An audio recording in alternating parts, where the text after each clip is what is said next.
Today's episode is brought to you by Anchor. If you haven't heard about Anchor, it's the easiest way to make a podcast. Let me explain, it's free. There's creation tools that allow you to record and edit your podcast right from your phone or computer. Anchor will distribute your podcast for you. It can be heard on Spotify, Apple Podcasts, and many more podcast platforms. You can make money from your podcast with no minimum listenership. It's everything you need to make a podcast in one place. Download the free Anchor app or go to anchor.fm to get started right now.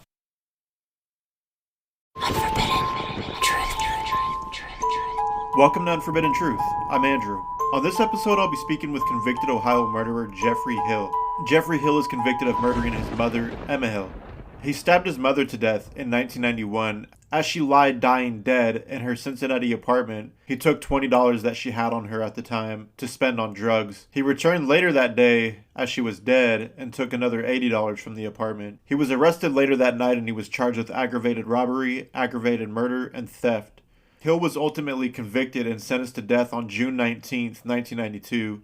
His death sentence was commuted to life with the possibility of parole in 2009, 3 weeks before he was scheduled to be executed, crazy enough. I speak to Jeffrey about his life prior to prison, the murder of his mother, and his life in prison. Jeffrey Hill was actually paroled September 1st, 2020, and is now a free man. Here's my interview with convicted Ohio murderer Jeffrey Hill. Hello, this is a prepaid call from Jeffrey Hill. an inmate at the London Correctional Institution. What was your childhood like growing up? Well, prior to my mom having a stroke, my childhood was all right. It was, we always went places, did things, had a lot of fun in the earlier years. It was great. I mean, as far as, from a child's perspective, we never wanted for anything, like I said, it was a good life. I can't see anything that was wrong. Did you come from a single-parent household? It was just your mother raising you? Oh, yeah.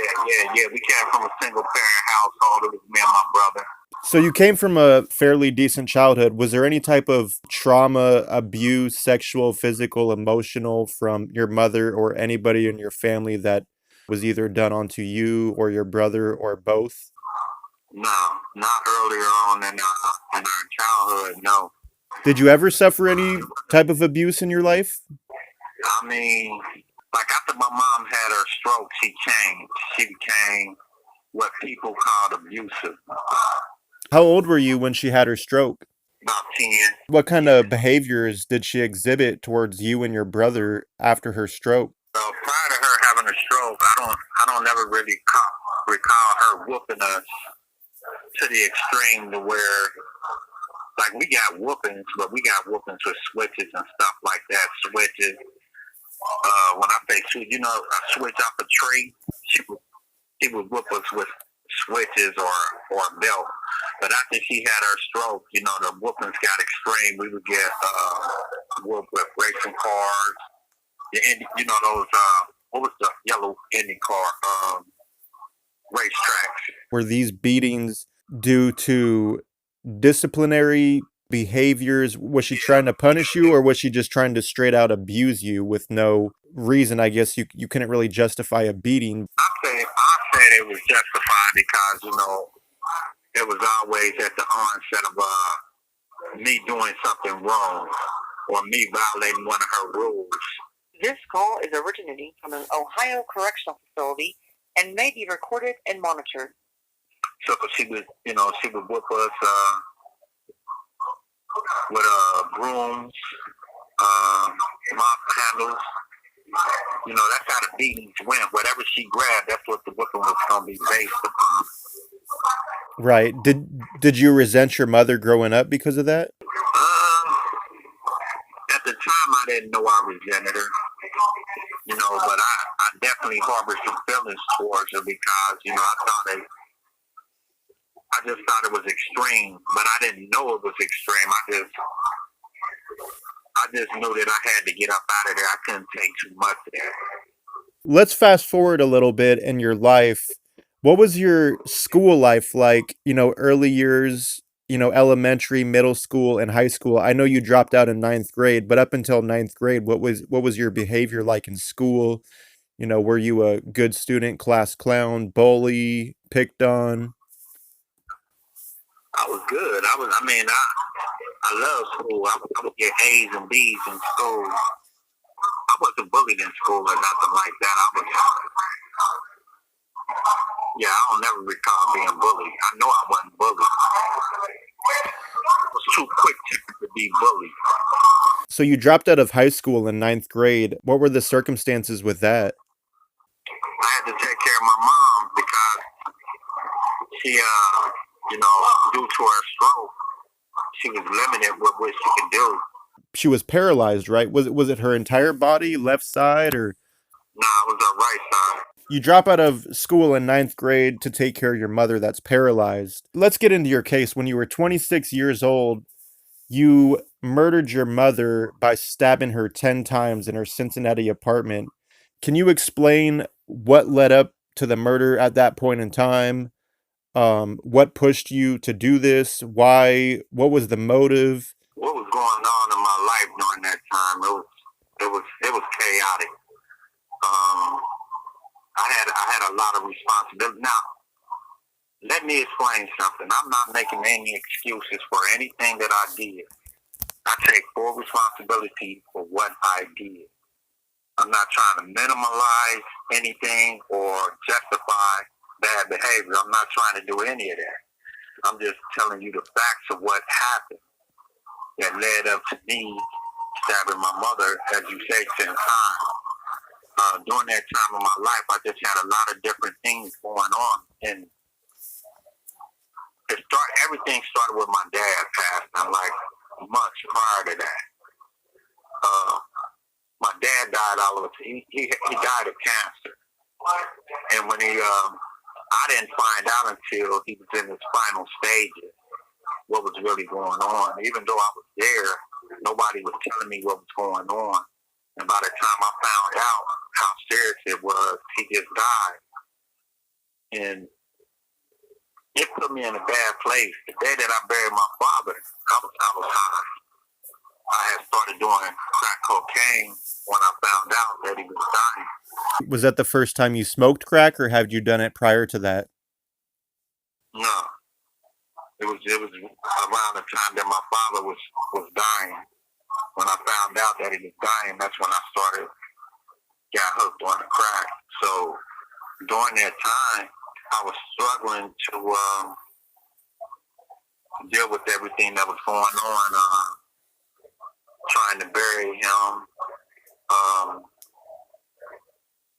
trying to take care of my kids, trying to make sure my mom and everybody in my life that I had been looking out for was okay. And it was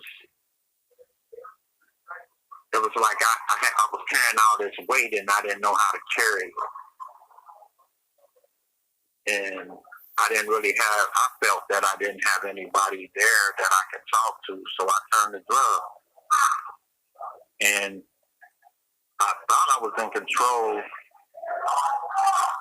during that time. I thought I was in control of getting high because I was still going to work. I was still doing everything that I was normally doing, except that now I had an addiction that was spiraling out of control, and I didn't know that it was spiraling out of control. And fast forward months later, I'm still dealing with the loss of my father passing. And what I didn't know at the time, that I had all these issues towards my mom. I didn't know how deeply rooted these issues were. I didn't find all of that out until years later, where all that anger came from. And I had my mom that wanted me to come over to her house and talk to her about why I had been neglecting her by not coming around like I normally do. Only time my mom would really see me is when I would take money over there, or she would press me to come over there, because what I was trying to do was hide my addiction from her. She knew something was wrong, but she couldn't figure out what it was, and she wanted to talk to me about it. And I was trying to avoid having that conversation with her because, one, I was afraid to tell her that I was addicted, that I needed help. I wanted to ask for help, but I didn't know how she would perceive it. Because of my guilt and the shame that I was carrying around, I didn't think that she would help me. Why I thought that way, I don't know, but that's how I was thinking during that time. I didn't think anybody would help me. So I tried to hide it from everybody that was close to me. And the day that I went over to my mom's house, my addiction had gotten to, it was in a very, very bad place to where I had developed around a $400 a day habit. And I was just really out of control as far as that was concerned. But once again, like I said at the time, I didn't even know that it had spiraled out of control like that. I honestly thought that I was in control. And reality was that I wasn't. Because me and my mom got into an argument that day over me stealing money from her. And at that particular time, the love for that drug outweighed the love for my mom, and I ended up taking her. I chose getting high over loving my mom that day. And that's how my mom lost her life. What was the exact reason that you had murdered your mother that day? Was there something that she said that set you off? Was everything just building up and you snapped? What exactly happened for it to get to that point where you stabbed your mother to death? She just told me no. I asked her for some money and she told me no. And that was the, when I heard no, I'm not giving you any money to continue high. That's not exactly what she said. She didn't say that. She just said no. Because I had just got paid like 2 or 3 days prior to that, after I had just took her some money. So when I heard that no, I just heard no. From my perspective, it was like, nah, I don't have anything for you. So I couldn't figure out how I was going to get that next high. And the next thing you know, I had stabbed my mom. And I hadn't even realized that I had stabbed her at that time. One of the things that I've always tried to figure out was where did all the anger come from? Because growing up in my mom's house, it was like I may have been angry at her for whooping us or something like that, or chastising us for not doing something. I might have been angry at, but I didn't know that anger was that deep in me, like to the point to where I resented her for how she treated me and my brother. It wasn't enough for me to just say, one of the things that I've never done is said that it was the drug. It wasn't the drug. It was the choices that I made that led me down the path that I went to that ultimately played a part in my mom losing her life. So you stabbed your mother 10 times to death. And what's your next actions after that? What do you do? Your mother's laying on the floor, dead. What's running through your head? What do you do next? What do I do now? I ransack her house and look at the money, and then after I found the money, I went and continued to get high. So the first thing that came to mind is I need to go get some crack. I didn't know that my mom was dead at that point. I didn't even realize that I had stabbed my mom at that point. In order to understand what I'm saying, you would have had to, at one point in time, be addicted to some type of drug to where it clouded your senses to the point to where you didn't realize.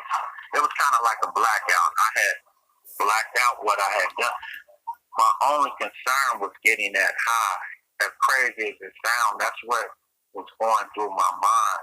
It was like, I didn't realize I had stabbed my mom until it was 2 or 3 days later after I was in jail. And they started to help me to put all the pieces together. That's when I realized what I had done. So you murder your mom, you steal some money, and you go get some crack. Um, and essentially you just go on a binge, not knowing that your mother's dead.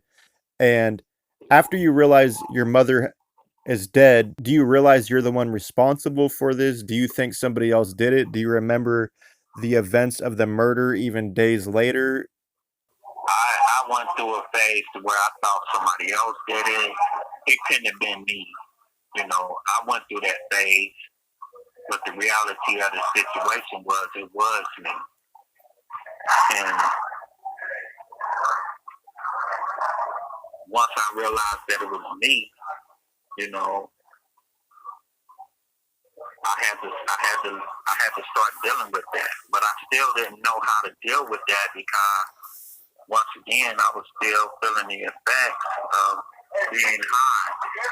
Now here it is that I'm coming down off this high, and I didn't even know what it was that I was experiencing at that time. That's how bad of a place I was in, and it was up and down. It was up and down with my feelings and emotions. So the same day you're charged with the murder of your mother, and inevitably you're convicted of her murder and sentenced to death on June 19th, 1992. What was it like being on death row? I know you were commuted to life in 2009, so you spent 17 years on death row. What was it like knowing every single day you were one day closer to your inevitable death, sitting on death row, waiting to essentially have the state just kill you and move on to the next one? It was a mind blowing experience. The first day that day that you're talking about, July 17th, 1992, that was the first day that I arrived on death row. And the first day I arrived on death row, they had this practice to where they would introduce you to Old Sparky. At the time, when I was sentenced to die, I was sentenced to die by the electric chair. So I got to meet Old Sparky my first day of going on the road. So for weeks, I had nightmares about being strapped in the Old Sparky and being executed that way. I can't recall when I finally got a chance to sleep through the night.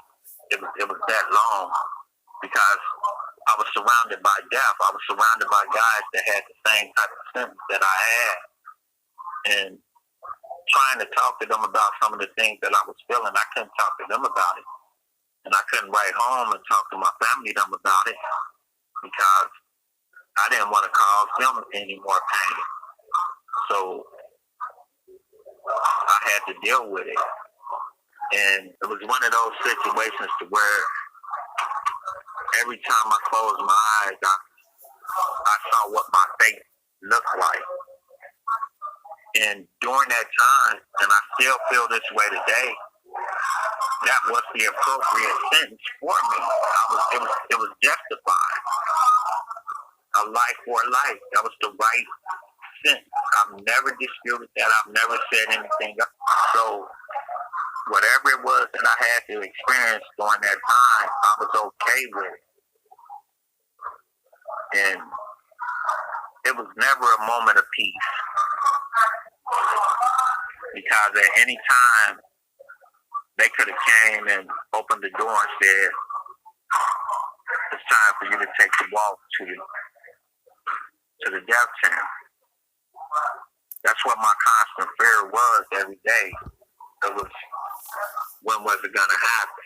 Because I really didn't understand the whole process about appeals or anything like that because I had never been in prison before. So in 2009, you get the news that your sentence is being commuted to life. So I'm sure that weight on your chest from being on death row, I'm sure you could feel like you could sleep again and breathe again. What was that like knowing you were going to essentially not be executed in an electric chair and serve the rest of your days in prison, potentially getting out one day? should something happen with your appeals or your case? Well, it has never been about me. It's always been about my mom, which is the victim, and my family members, and all the other people that was part of my mom's life, because they was victimized as well because of my choices. It's always been about them. The life that I've lived in here has always been about them, me trying not to hurt them anymore, me trying to protect them as best as I could to where they wouldn't feel hurt anymore, even though that was something that they was going to constantly have to, deal with. The fact that I took my mom's life, I took my aunt's, her sister's life, my uncle's, his sister's life, everybody that it affected, I heard them. And knowing that I wasn't going to be executed because of it, that gave some people in my life a sense of relief. And that's all that matters. To me, that's all I cared about. I cared about how they felt, if they was okay with the sentence, because I didn't want to hurt them any more than what I've already hurt them, if that makes sense. So essentially, you've been in prison for 29 years. I was 2 months old when you had committed the murder. So you've been locked up for 29 years now for the murder of your mother. What do you think you could have done, or people could have done, to prevent this murder from happening? The only way anybody could have helped me at that time is if somebody could have. My mom was on the right path. My mom she was trying to talk to me about what it was that I was just too ashamed to tell her that I was addicted to this drug. I was too ashamed to tell her that I cared more about that drug than I cared about anything else. Had I been able to tell my mom that, I firmly believe that at that time, she would have been able to figure out a way to help. As far as what that help would have looked like, I don't know. I don't know what that help would have looked like back then. But just having that conversation with her, it could have opened some doors to where I could have got some help. I don't know if treatment was available back then like it is today, but since I was unable to have that conversation with anyone during that time, the sad reality is, my mom lost her life because I didn't have that conversation with her. I didn't know how. I didn't even know how to ask for help like I do today. As crazy as this sounds about what I'm about to say, my mom gave her life to save my life. And I know that sounds crazy, but that's what the truth looks like. Before we end this, is there anything you would like to say, get out to the public, anything to get off your chest? People are falling victim to being addicted to whatever drugs that they're being addicted to. And part of the reason why they're unable to ask for help is because of the guilt and the shame that is associated with that. Because when you tell a person that you're addicted to something, normally people look at you like in a way of disgust, like they're disgusted with the choices that you made. Part of the reason why I chose drugs was because I didn't know how to cope with my father dying. Now I'm not saying that was the right choice. It definitely wasn't the right choice, but that was how I coped with his death. That was how I coped with death, period, because prior to my father dying, it was my grandfather. So those were the only two strong male figures in my life at that time, and they both died of cancer. So that's what I chose. I chose drugs to cope.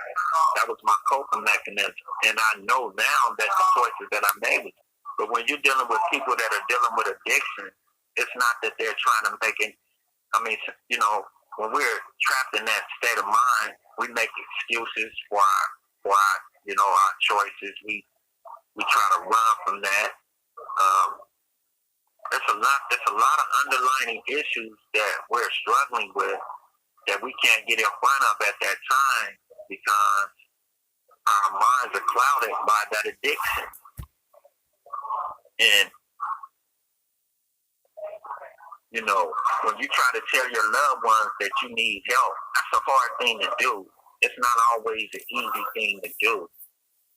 And when people hear that, I just wish that they would have more of a loving spirit and embrace their loved ones and try to help them to overcome some of those obstacles that they're dealing with, you know, that they're dealing with, because without their love and support, we probably wouldn't even be able to get through it. You know, but at the end of the day, it's got to be on that person, that addict that wants help. When you hit your rock bottom, and my rock bottom was taking my mom's life, that was the only way that I can get help. But like I said, at that time, during that time, no one really knew what to do, I don't believe. I mean, I could be wrong. There could have been some places out there that could have helped me with that addiction. I don't know. But knowing what I know today, there was help out there for me. I just didn't know how to get to that place and say I need help. That was my interview with convicted Ohio murderer Jeffrey Hill, who is now a free man as of September 1st, 2020. Thank you for listening. I'll see you next week. Unforbidden.